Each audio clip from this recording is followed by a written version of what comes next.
నమస్కారం RTI 9 news కి స్వాగతం.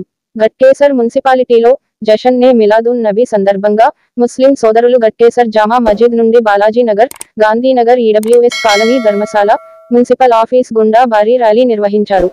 ఈ కార్యక్రమంలో Ghatkesar municipality vice chairman Palugula Madhavareddy, Ghatkesar municipality BRS party అధ్యక్షులు బండారి శ్రీనివాస్ గౌడ్, జామా మస్జిద్ కమిటీ అధ్యక్షులు సయ్యద్ అబ్దుల్ అజీజ్, అన్నుబాయ్, కౌన్సిలర్ బండారి ఆంజనేయులు గౌడ్, మస్జిద్ కమిటీ ప్రధాన కార్యదర్శి నబీ, బీఆర్ఎస్ పార్టీ నాయకులు అయ్యూబ్, ఎంఏ ఖలీల్, సల్మాన్, షకీల్, ఫిరోజ్, గఫర్, షానవాజ్, సలీం, జబ్బర్, జహంగీర్, కృపనిధి, మేడ్చల్ మల్కాజ్గిరి జిల్లా బీఆర్ఎస్ పార్టీ సోషల్ మీడియా సభ్యులు ఎండి సిరాజ్ తదితరులు పాల్గొన్నారు. ఎలాంటి అవాంఛనీయ సంఘటనలు జరగకుండా గట్కేసర్ సిఐ సైదులు ఆధ్వర్యంలో గట్టి బందోబస్తు ఏర్పాటు చేయడం జరిగింది.